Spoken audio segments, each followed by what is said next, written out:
Graças e paz, irmãos. Boa noite a todos. Vamos, nesse momento, nos concentrar, então, naquilo que o Senhor tem para falar aos nossos corações, para nos ensinar, para nos exortar, para nos motivar também, né? Por que não? O Senhor, em sua palavra, Ele é perfeito e tudo que Ele faz, tudo que é dito nessa palavra é útil para o nosso aprendizado, amém?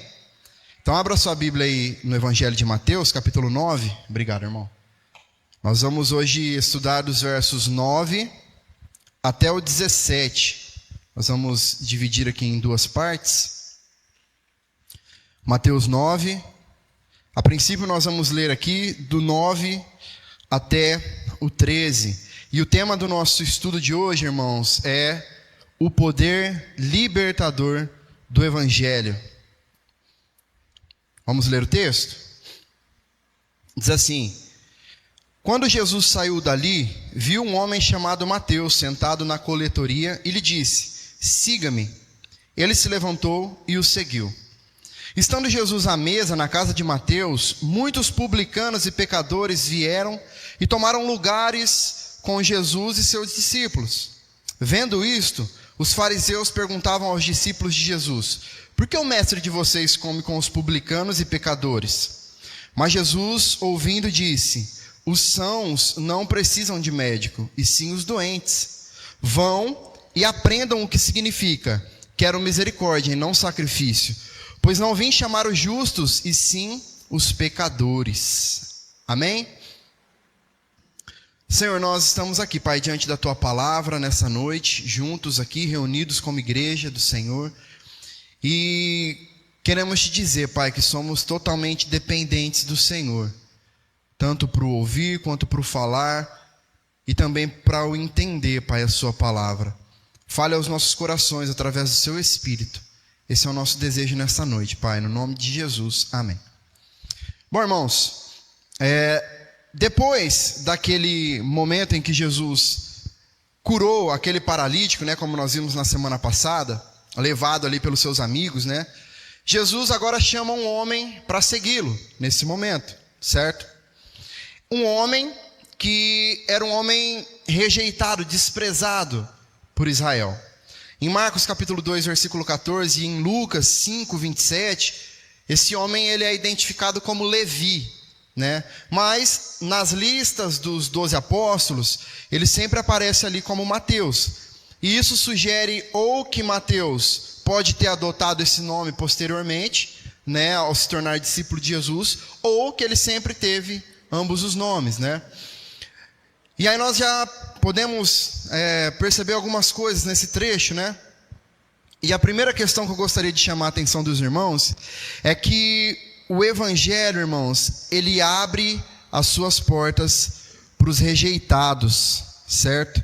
Mateus, como nós falamos já, ele era alguém rejeitado pela sociedade por conta da sua posição, certo? Jesus, ele ainda estava em Cafarnaum aqui, uma cidade que estrategicamente era localizada na rota comercial ali entre Damasco e o Egito. Então, essa estrada, ela era utilizada por grandes caravanas que transportavam as suas mercadorias, certo? E ali ficava um posto de coletoria de impostos.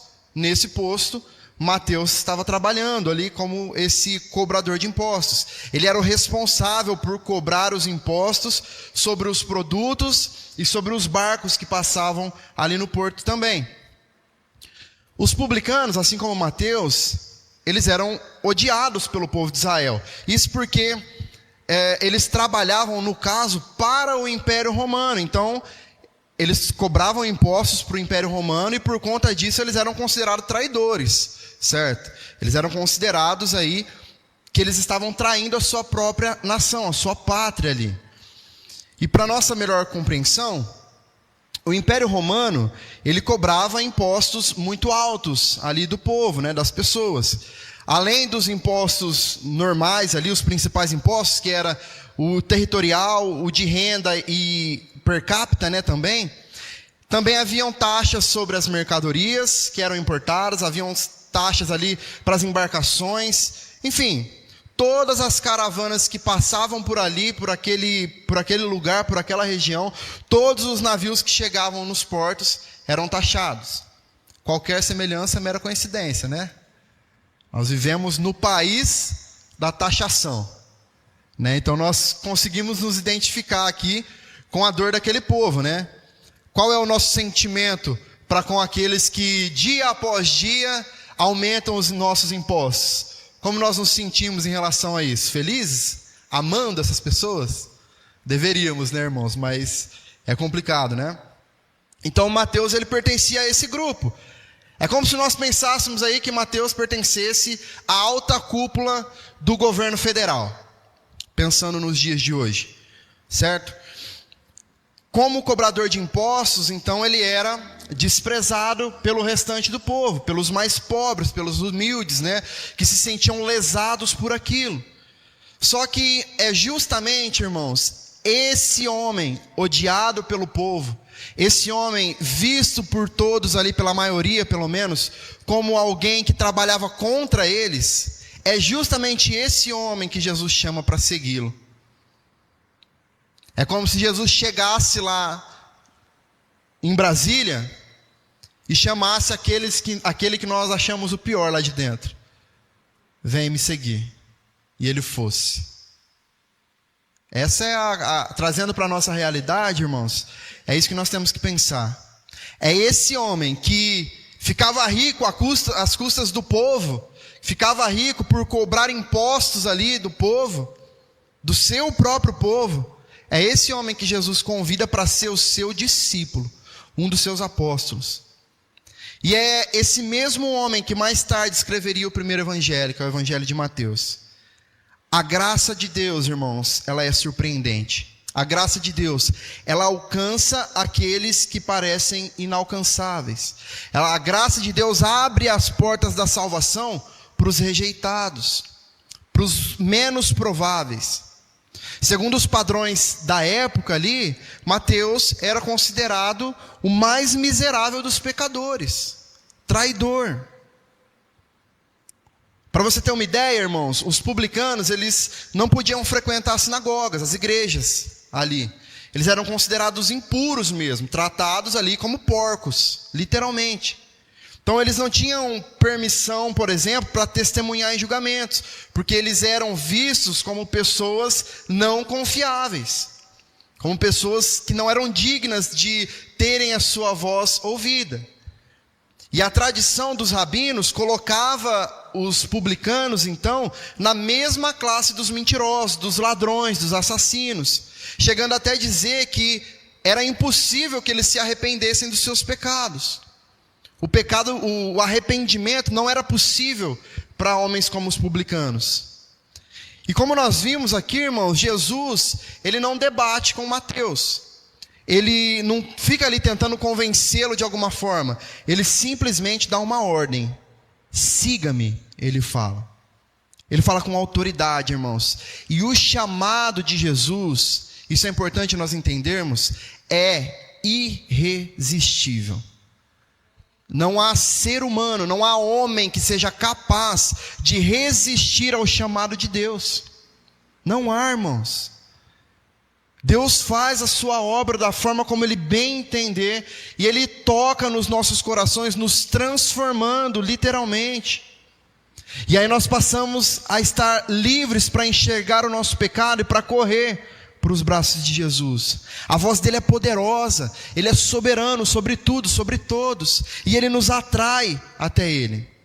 E aí, diante desse chamado, nós também percebemos que Mateus não hesita. Ele poderia muito bem pensar: eu vou fazer o que com esse homem aí? Todo mundo me odeia, ele está aqui fazendo um monte de milagre, todo mundo está venerando ele aqui ao meu redor, e eu vou fazer o que atrás dele?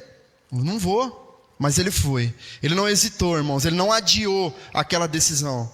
Ele respondeu de forma imediata. E ele seguiu a Jesus. E isso representa, para além dessa atitude de Mateus, mas representa o poder transformador de Jesus. Quando Cristo toca, irmãos, ele é capaz de converter os mais desprezados instrumentos para uso de Satanás em instrumentos que serão usados por ele. Ele é capaz de fazer isso, irmãos. Não há impossíveis para Deus. Ele faz, ele simplesmente faz. E essa obediência imediata de Mateus trouxe uma grande recompensa também. Ele não apenas se tornou discípulo de Jesus, mas ele também escreveu um dos evangelhos que talvez seja o mais lido e mais conhecido em todo o mundo. Ele que antes era associado à corrupção, a um roubo, à traição, agora ele será lembrado eternamente, mais do que os príncipes e reis que se estabeleceram. Isso porque os mais ricos e poderosos do mundo, com o passar do tempo, eles são esquecidos, eles morrem, e o que eles fizeram acaba indo junto com eles. Mas, enquanto o mundo existir, milhões de pessoas continuarão a conhecer a honra do nome deste homem, de Mateus, que foi tocado por Deus.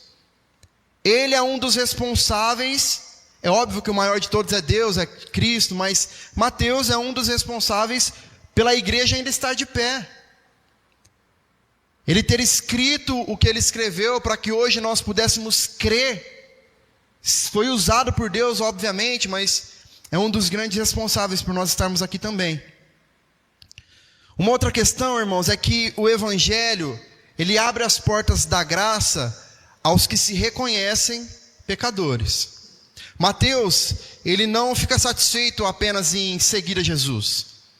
Ele também deseja que os seus amigos, as pessoas que estão ao seu redor, também o conheçam. E aí ele organiza um banquete em sua casa, convida Jesus, leva Jesus ali para estar junto. E aí outros publicanos, outros pecadores, pessoas marginalizadas pela sociedade, também estavam ali naquele momento. E isso, irmãos, porque quem é alcançado pela graça não guarda essa bênção só para si próprio. Quando nós somos alcançados por esse amor de Jesus, pelo Evangelho, nós queremos compartilhar isso. Quem foi chamado também se torna um enviado. É algo quase que, é praticamente a mesma coisa. Se você foi chamado por Deus, logo você também se torna um enviado por Ele para anunciar as boas novas da salvação. Não existe nós só fui salvo só e vou ficar aqui quietinho, não.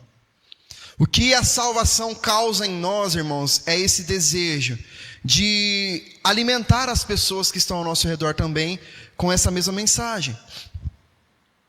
E aí esses convidados de Mateus, no caso, né, eles não eram, assim como ele, respeitados aos olhos dos fariseus. Eles eram vistos como o pior escalão da sociedade. Pessoas desqualificadas para participar da vida religiosa. Não eram considerados dignos de confiança. Estava o STF inteiro lá com Jesus. Todo mundo.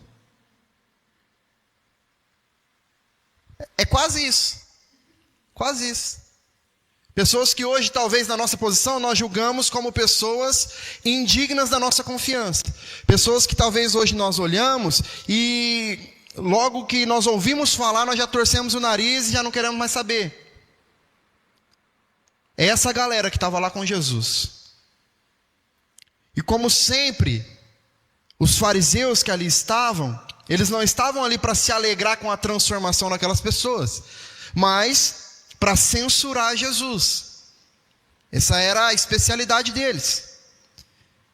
No momento anterior, eles acusaram Jesus de blasfêmia, não foi? Por Jesus dizer que ele estaria perdoando os pecados daquele paralítico. Eles acusaram Jesus de blasfêmia. E agora eles criticam Jesus por Jesus estar se associando então com aqueles pecadores, com aqueles publicanos, onde já se viu eles sentar na mesma mesa desse povo. E aí eles estavam indignados com isso. Porque na visão deles, irmãos, a graça de Deus era reservada apenas para aqueles que eles mesmos ali consideravam decentes. Assim como eles se consideravam. E jamais para os pecadores, para os publicanos. Só que Jesus, como grande e maior médico da alma e do corpo, ele era um grande instrumento de aproximação daqueles que a sociedade excluía, marginalizava. Jesus trazia para perto. E aí, diante dessa grande arrogância dos fariseus, Jesus responde para eles: não são aqueles que estão saudáveis que precisam de médico, são os doentes que precisam de médico. Os fariseus, que se consideravam ali espiritualmente saudáveis, né, pensavam que eles não precisavam de arrependimento, quando na verdade eles eram os que estavam na pior condição possível. Porque os publicanos estavam ali buscando transformação, reconhecendo o seu pecado, a sua falha, enquanto esses fariseus estavam ali apenas julgando toda aquela situação. E aí, com essa resposta, Jesus nos ensina algo essencial aqui. É que somente aqueles que reconhecem a sua doença procuram um médico. Quantos de nós, às vezes, doentes em nossas casas, lutamos ali com as nossas próprias forças, nos medicamos, né, automedicamos, e vamos enrolando ali, a hora que só vai procurar o médico mesmo, a hora que não dá mais, agora eu tenho que ir. E é só neste momento então que nós encontramos a possibilidade da cura. É só nesse momento, irmãos. Somente aqueles que reconhecem a sua doença, o seu pecado, a sua falha, a sua necessidade, é que irão procurar um médico. Da mesma forma, apenas aqueles que se veem como pecadores é que buscam a graça de Deus. Os fariseus, ao se considerarem justos ali, eles rejeitavam para eles o único remédio que eles tinham e que seria a única possibilidade de cura para eles. E Jesus mostra 3 argumentos aqui na resposta dele. Primeiro, ele apela para a experiência, né? Ele compara os pecadores a doentes que necessitam de um médico. Depois, Jesus, ele recorre às Escrituras, aquilo que as Escrituras falavam. Ele desafia o orgulho daqueles fariseus, quando ele diz, né, ide, porém, e aprendei, no versículo 13. Era uma repreensão de Jesus para aqueles que se consideravam os mestres da lei, né? Ele falava, vai lá rever, para ver se vocês entendem o que quer dizer aquilo ali. E por último, Jesus ele reafirma aqui a sua autoridade, quando ele declara, eu não vim chamar os justos, mas sim os pecadores. Ele está demonstrando mais uma vez o seu poder de perdoar pecados, irmãos. É como se Jesus estivesse dizendo assim, vocês se julgam tão justos aí, não é? Então, não há nada que eu possa fazer por vocês, já que vocês são os justos, os bons, os melhores.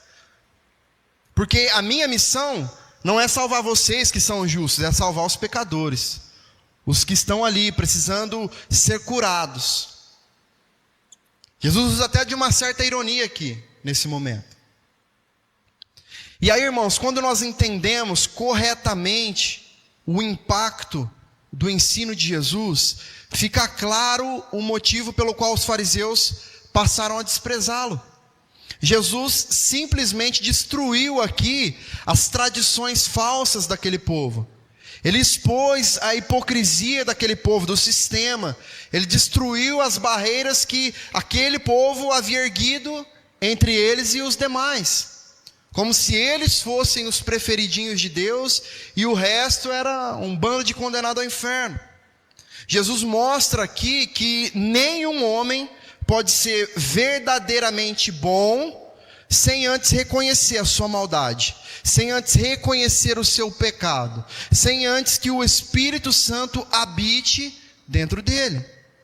Ninguém é realmente bom, irmãos, até que tenha espremido ali da sua alma, até a última gota daquilo que os fariseus eram. Aquela religiosidade falsa que às vezes nós criamos por uma rotina que nós temos de anos, e já nos sentimos bons o suficiente, conhecedores o suficiente. Nós já não oramos mais, nós já nem nos arrependemos mais dos nossos pecados, dos nossos erros. Isso é farisaísmo. E é disso que nós precisamos correr. Talvez, irmãos, essa seja a nossa maior luta como cristãos. É de abandonar essa carcaça de crente e ser verdadeiramente fiel a Deus de dentro para fora. Depois disso, Jesus ele vai falar sobre a questão do jejum, né? Nos versículos 14 até o 17, vai dizer assim: Vieram depois os discípulos de João e perguntaram a Jesus: Por que nós e os fariseus jejuamos muitas vezes, mas os seus discípulos não jejuam? Jesus respondeu: Como podem os convidados para o casamento estar tristes enquanto o noivo está com eles? No entanto, virão dias em que o noivo lhes será tirado, e então eles vão jejuar. Ninguém põe remendo de pano novo em roupa velha, porque o remendo tira o pedaço da roupa, e o buraco fica ainda maior. Nem se põe vinho novo em odres velhos, porque se alguém fizer isso, os odres se rompem, o vinho se derrama e os odres se perdem. Mas põe-se vinho novo em odres novos, e ambos se conservam. Irmãos, o Evangelho abre as portas da graça para uma vida de celebração, para uma vida de alegria, para uma vida de contentamento na presença do Senhor. Aqui nesse trecho, ou melhor, no trecho anterior, nós vemos um questionamento, né, sobre o fato de Jesus estar comendo com os pecadores. Né, aquele povo acha um cúmulo ele está ali sentado à mesa com aqueles pecadores. Agora a dúvida é se ele deveria estar comendo. Agora perceba como saiu do campo moral e já foi para o campo religioso. Não é verdade? Porque antes a questão era que ele estava ali envolvido com aquelas pessoas que eram pecadoras. Onde já se viu sentar no meio desse povo aí, estar junto com eles? Agora já foi para um campo mais religioso, mais espiritual. Uai, Jesus, mas ninguém jejua aqui? É uma prática espiritual, não é verdade? Então, irmãos, o mais fascinante na pessoa de Jesus é ver o quão equilibrado ele era. Jesus não era um fanático religioso, assim como ele também não era um liberal irresponsável. Ele sabia dosar quem ele deveria ser. Os fariseus saem de cena e os discípulos de João Batista agora aparecem aqui. Eles querem saber então por que eles jejuam regularmente, né? Enquanto os discípulos de Jesus não faziam isso. Irmãos, quase sempre que nós vemos Jesus aparecer aqui, ele está comendo. Ele está com o povo ali, comendo, fazendo uma festa e tal. Ele está sempre no meio da comida. E Jesus mostra para eles então, irmãos, que o jejum é um exercício espiritual válido e tem o seu momento, tem a sua hora, tem o seu lugar. Só que ele destaca que há um tempo apropriado para isso, né? Enquanto ele está presente ali, no meio deles, os seus discípulos, eles vivem um momento semelhante ao de uma festa de casamento. Ninguém vai para uma festa de casamento e não come. Não é verdade? Porque o casamento não é um momento de se lamentar, de estar triste ali, cabisbaixo. Não, é um momento de alegria, de festa, de celebração. E aí Jesus está mostrando para eles que chegará o dia em que eles jejuarão, mas que agora eles devem se alegrar. A vida cristã, irmãos, não é marcada por um espírito de funeral, mas por alegria. Até mesmo a morte para o crente é motivo de alegria.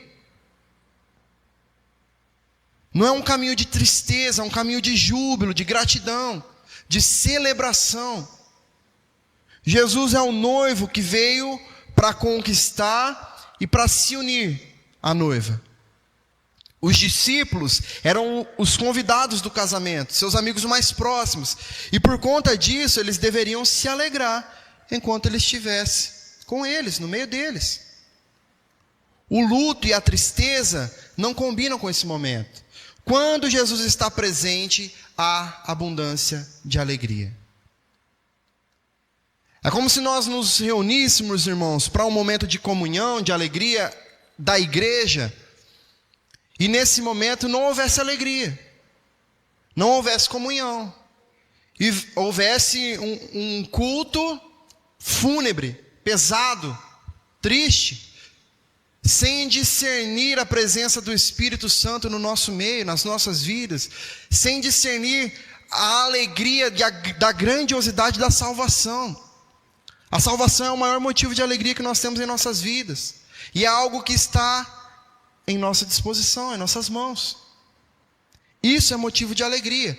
Tem um momento certo para o jejum, para as práticas espirituais, para o quebrantamento, para o choro. Tem um momento que geralmente nós vamos fazer sozinho, sem anunciar para ninguém, sem tocar trombeta, não é? Uma outra questão, irmãos, é que o Evangelho abre as portas da graça para uma vida radicalmente nova. E aí as duas ilustrações que são colocadas aqui, tiradas do cotidiano, né? Elas destacam essa ruptura entre o antigo sistema religioso do judaísmo e a nova realidade que Cristo traz para aquele povo.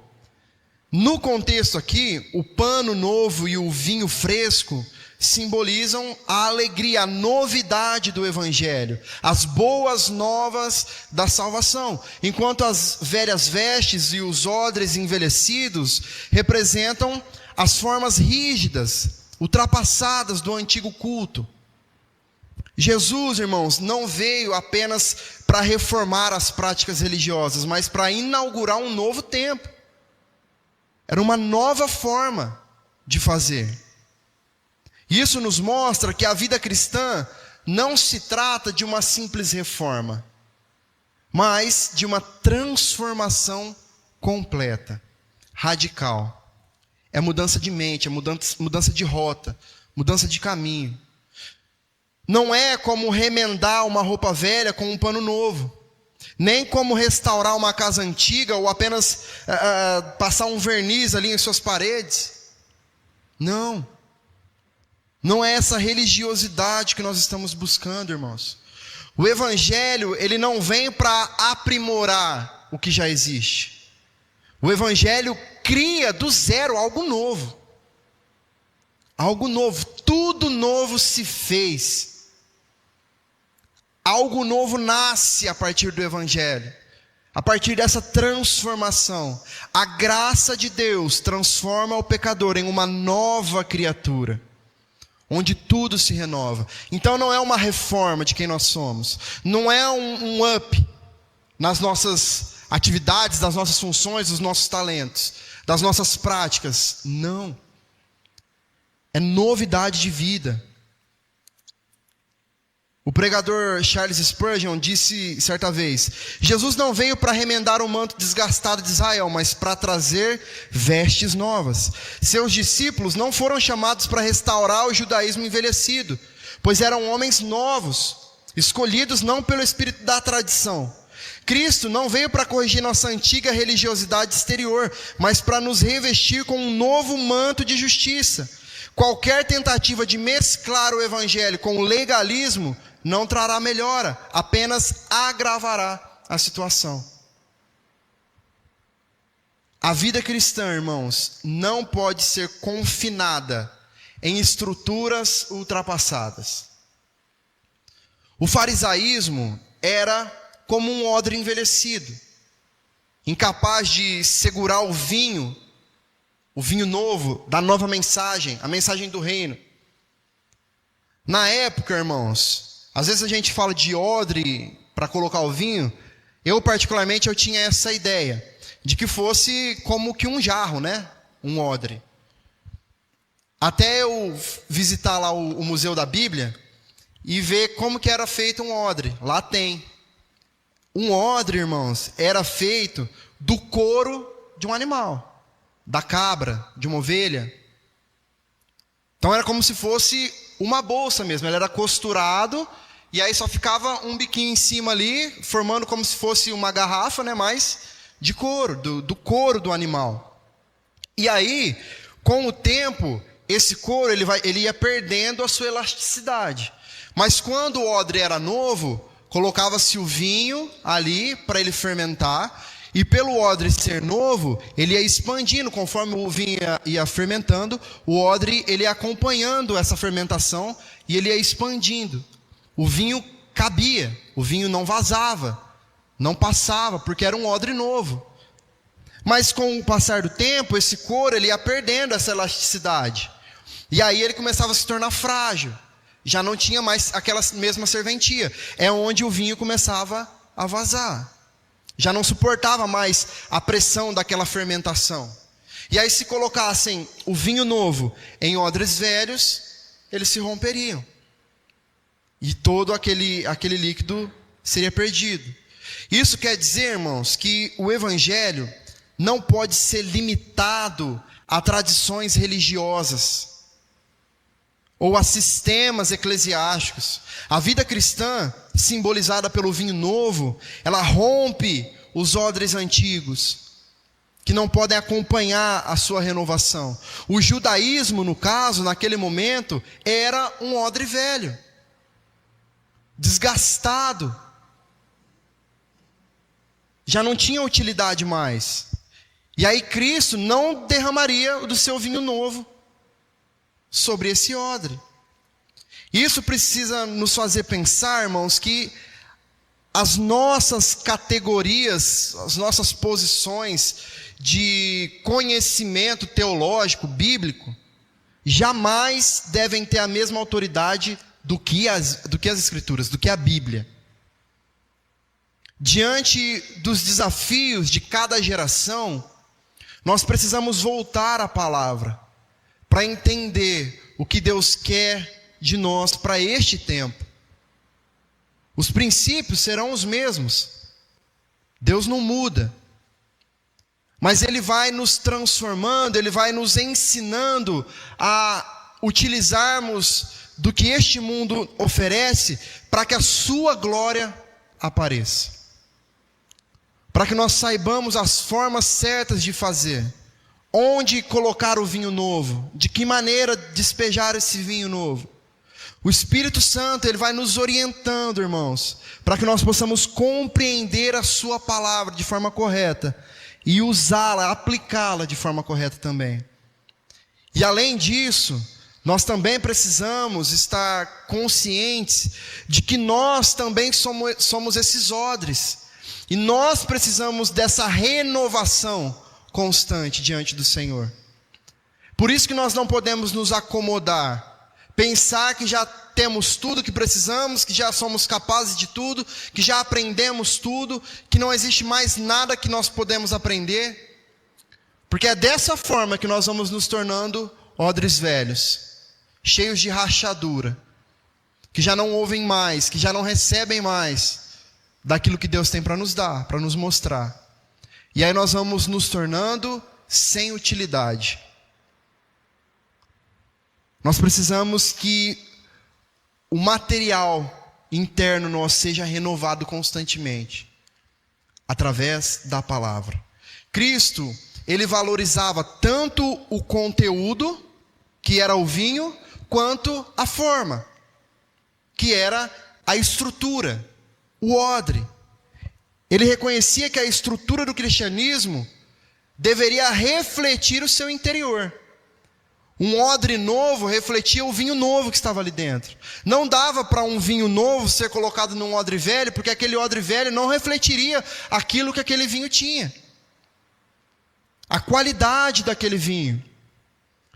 Então, irmãos, a forma, o jeito, a estrutura nunca pode suprimir a vida.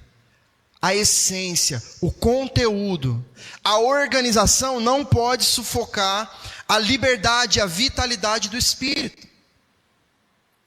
Amém? Para nós finalizarmos rapidamente, apenas 3 aplicações. Em primeiro lugar, o chamado da graça é irresistível, como nós falamos. Mateus era um publicano rejeitado pelos seus próprios compatriotas. Ele era visto como um traidor. Só que quando Jesus disse, siga-me, ele simplesmente foi. Ele deixou tudo para trás e seguiu. E aí isso demonstra, irmãos, que a graça de Deus não depende dos nossos méritos. Não depende do nosso conhecimento, da nossa posição social. Depende unicamente, exclusivamente, da soberana vontade de Deus em chamar os que Ele deseja chamar. O nosso papel é de levar. Ele chama. Ele chama. E quando Ele chama, irmãos, não dá para resistir. Se foi Ele quem chamou de fato, não dá para resistir. A graça de Deus não depende dos nossos méritos, irmãos. Mateus era um improvável no caminho do Senhor. A nossa posição social não depende, não conta nesse momento. Deus continua chamando pessoas, irmãos, independentemente do seu passado ou do seu presente. Muitos ainda estão presos, se sentem presos pelos pecados, marcados pelas rejeições. Só que o convite de Jesus é muito claro. Ele veio para chamar esses doentes, rejeitados, os pecadores, ao arrependimento. Como igreja, nós precisamos refletir essa mesma graça, irmãos. Nós somos boca do Senhor aqui. Se Jesus agiu dessa forma, com Mateus e com outros que nós veremos, nós devemos fazer o mesmo. E não ser diferentes. Não sermos os fariseus. Nós devemos ser como Jesus. Mateus respondeu imediatamente. E muitas vezes nós queremos seguir Jesus, só que nós colocamos algumas condições no meio do caminho. Como o jovem rico, por exemplo. Ou como o que nós vimos, que queria primeiro sepultar seu pai, depois de seguir Jesus. Às vezes nós começamos a colocar um monte de coisas na frente do seguir a Jesus. Primeiro eu vou fazer isso, isso, isso, aquilo, depois eu vou. Não, peraí, Jesus, que eu estou ocupado agora. E Jesus estará ocupado para nós também. O exemplo de Mateus, irmãos, nos desafia a responder ao chamado de Cristo, sem reservas, confiando que Ele tem algo infinitamente maior para nós. Se coloque no lugar de Mateus agora. Primeiro, ele teria que abrir mão de muita coisa, tá? Mateus provavelmente aqui estava tranquilão na vida dele. Financeiramente falando, era um cara estabilizado, estava ganhando seu dinheiro, tranquilo. Estava do lado mais forte ali. Ele tinha a proteção do Estado, estava sossegado. Ele poderia viver o resto da vida dele daquele mesmo jeito. Quando ele decide seguir a Jesus, irmãos, ele abre mão disso tudo. É como se ele abrisse mão de toda a sua riqueza, todos os seus bens, de toda aquela proteção que o Estado estava dando para ele. Ele pediu demissão ali do STF e partiu curtir Jesus. Eu vou com Jesus. E deixa acontecer, porque Ele vai me guiar. Ele respondeu ao chamado de Cristo, irmãos, sem reservas. E é isso que nós somos chamados a fazer. E nós somos chamados a ser uma igreja para pecadores e não para justos. A refeição de Jesus ali com os publicanos gerou escândalo para os fariseus, né? Eles não entenderam como que um mestre piedoso que se dizia ser, né? Como ele poderia se associar com aqueles impuros, com aqueles pecadores. E aí diante disso, Jesus fala o que para eles? Que Ele veio para os doentes e não para os sãos. Isso nos ensina que a igreja não é um recanto de justos, um clube de perfeitos. Não, a igreja é um hospital para os doentes. É um lugar onde os pecadores se reúnem, conscientes do seu pecado, para serem tocados e transformados por Deus. Esse princípio, irmãos, é o princípio que deve moldar a nossa prática como cristãos, a nossa vida como cristãos. É fácil demais cair no erro dos fariseus, é algo natural nosso. Facilmente nós estamos aqui dentro, julgando outras pessoas que estão aqui dentro também. Fulano não devia ser assim não, fulano não devia fazer isso daí não. Fulano, e você? O que você deveria estar fazendo diante disso que você está vendo? O que Jesus fez diante do pecado de todas aquelas pessoas? Como Jesus agiu? Não é passar a mão na cabeça, irmãos, mas é ser verdadeiro, é ser transparente. Esse negócio, esse diz que me diz que muitas vezes nós criamos nas nossas igrejas, nos faz como os fariseus. Porque vocês percebem que os fariseus, eles sempre estão ali vendo o que está acontecendo e nunca encaram Jesus de frente. Falam, por que você está falando isso aí? Eles falam assim, você viu ali, não sei o quê. Ele chega no outro aqui, chega no discípulo de João, aí chega, começa a cochichar, começa a pensar. Só que Jesus vê, né? Jesus sabe, Jesus conhece o íntimo. E Jesus conhece o nosso também, irmãos. Cada atitude de fariseu que nós temos, Jesus sabe. Jesus sabe. Nós fomos chamados, todos, né? A igreja, de forma geral, foi chamada para viver como um corpo. Inclusive, esse é o propósito da nossa igreja, adiantando aqui já, né, para esse ano. Sermos de fato um corpo, unidos, vivendo em comunhão, em união, amando uns aos outros, cuidando uns dos outros, para que nós estejamos fortes para cuidar daqueles que chegarão, que em nome de Jesus chegarão. Então, se Cristo não exclui pecadores da sua presença, quem somos nós, irmãos? Quem somos nós para queremos excluir ou apontar o dedo para os pecadores? Se Jesus, um ser perfeito, sem pecado algum, não fez isso, por que cargas d'água nós faremos? Que somos tão pecadores quanto esses que nós estamos apontando os nossos dedos? Pelo contrário, nós precisamos ser instrumentos da graça de Deus, da misericórdia de Deus, acolhendo, discipulando, amando essas pessoas, que muitas vezes estão em um processo de transformação, que às vezes nós cooperamos para que essa pessoa se afunde mais, ao invés de trazer ela para a graça de verdade. Nós precisamos ser instrumentos da graça, irmãos. Além disso, essa passagem também nos leva a uma autoavaliação, porque o verdadeiro sinal de alguém que conhece a graça é justamente essa consciência de que nós precisamos constantemente do perdão de Cristo, do amor de Cristo, do toque de Cristo em nossas vidas. Não importa se nós temos 50 anos de igreja, nós continuaremos a ser dependentes do toque de Cristo todos os dias das nossas vidas, desde quando nós acordamos até o momento que nós vamos dormir. E enquanto dormimos também. Se Ele não estiver ali, irmãos, conosco, nós não somos nada. Nós somos pó. Nós não temos serventia alguma. Sem a graça e o poder e o toque de Jesus, nós não servimos para nada, irmãos. Essa é a verdade. Se tirar Jesus de nós, não sobra nada. E é só quando nós percebemos essa necessidade, irmãos, é que nós podemos experimentar o verdadeiro poder do Evangelho.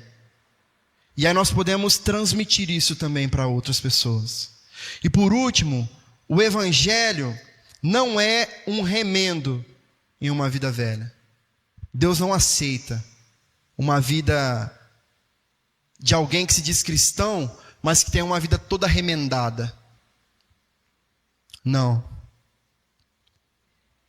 Jesus usa essa metáfora do remendo, do pano novo ali em uma roupa velha, e do vinho novo em odres velhos também, para ensinar que o Evangelho não pode se misturar com uma vida religiosa só de aparência. Jesus, irmãos, não veio apenas para reformar o judaísmo, ele veio para inaugurar uma nova aliança.